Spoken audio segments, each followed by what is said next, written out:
Hello guys, আসসালামু আলাইকুম। আমার চ্যানেলে স্বাগত। আজকের বিষয় সাপ, ইংরেজিতে যেটা বলা হয় স্নেক।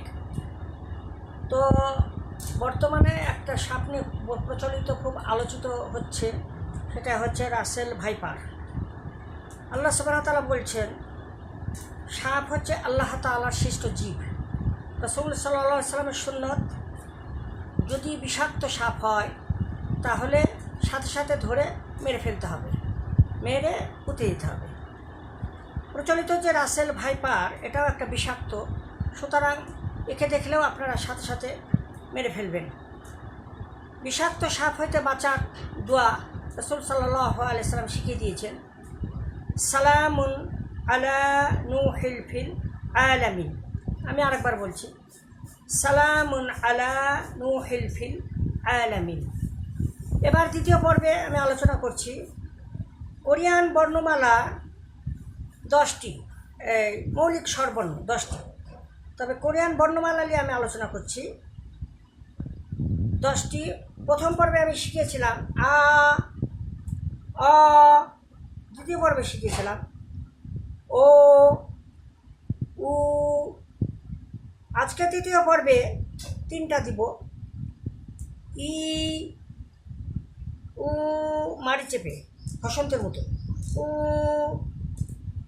ইউ। এবার আমরা খাতাতে দেখানোর চেষ্টা করছি। প্রথম পর্বে আমরা শিখেছিলাম একটা টান দিয়ে আকারের মতো সরিয়া, যেটা কোরিয়ান ভাষা বলে আ। তারপরে সরি অ, একটা টান দিয়ে পিছনে ছোট্ট একটা টান, সরি অ, যেটা কোরিয়ান ভাষা অ।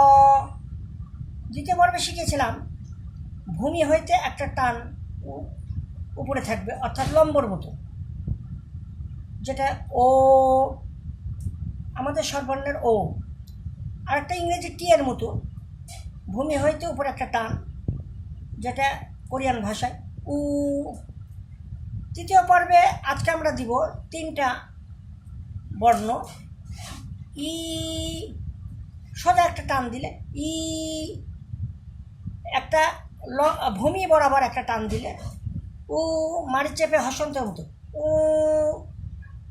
আরেকটা একটা ভূমি হইতে 2টা টান নিচে ইউ। আজকে এ পর্যন্তই। এরপর আরও কিছু মাসলা মাসাল নিয়ে আমরা হাজির হব।